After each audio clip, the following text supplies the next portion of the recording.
Hey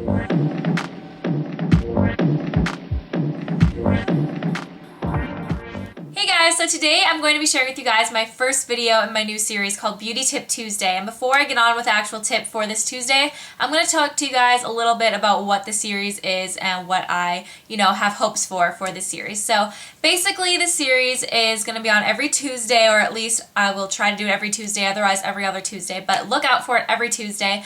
And it's just kind of fun because usually you guys don't really know when I'm going to post my videos because I don't have a set schedule. But I wanted to give you guys a video that you know is going to be posted every week so that you can consistently check your subscription box every Tuesday and know that I will have a video up sometime that day. So I thought it'd be something that would be kind of fun to look forward to. So I hope some of you guys will enjoy this series and look forward to it during your day. I wanted to make this series of videos that are going to be quite short, just solely the tip and nothing really else, no rambling about other products or anything. It's just kind of a tip video, so it's something that's going to be short and sweet. So my first beauty tip for this Tuesday is going to be about tanning, because I did post a recent video on how I tan and stuff, and I will link that in the description box below. I believe it was my last video, and a lot of you guys asked me for more tips on how to apply this and that, and I wanted to include all these tips in that video. However, it was going to be way too long and rambly, so I'm just going to make this into my Beauty Tip Tuesday. So the first tip is to make sure that you exfoliate your skin regularly, and this is going to help prevent the buildup of your skin layers.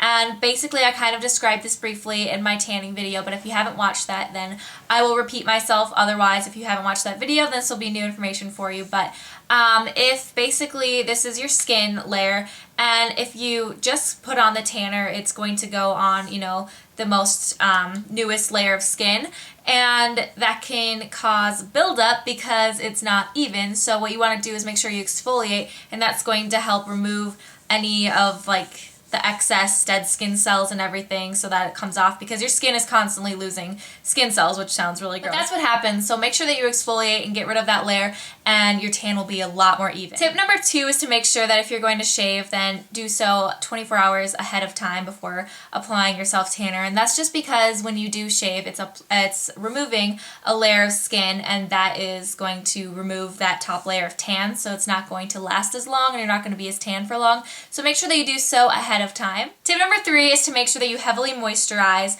the night prior to when you are planning on tanning, and that's just because patchy tans are the main result in dry skin, and you want to make sure that your skin is as silky and smooth as possible before you do so that that doesn't happen. And the most common areas for that is your wrists, and including your palms as well, your elbows, your knees, and your ankles. So make sure that you definitely focus on those areas especially. Tip number 4 is to make sure that when you're applying your self-tanner, to apply it in a smoothing motion like this, and that's just going to help you not go over the same area twice, especially if you're using a tanner that is not pigmented and it's just kind of clear like Jergens.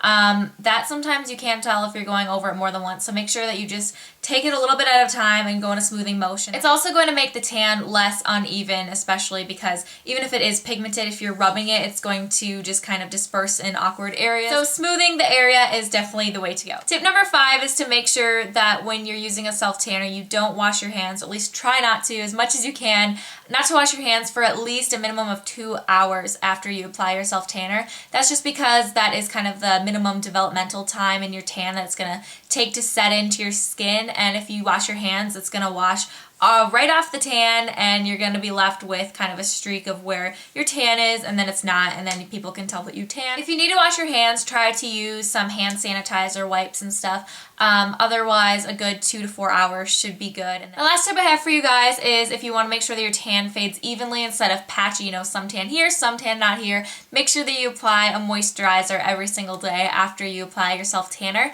If you want to keep your tanner going, then just make sure that you lightly exfoliate. You don't have to exfoliate as heavily as you did the first time, but exfoliate nicely and then apply your self-tanner again, and then keep on moisturizing. So you can do that about 2 to 3 days after you initially applied your self-tanner, and you should be good to go. But I hope you guys enjoyed my self-tanner tips for you guys. I hope this helps if you are looking to invest in a self-tanner or have want to go get a spray tan or something. This will still help. So I hope you guys enjoyed, and stay tuned for next Beauty Tip Tuesday, where I share with you guys a quick tip.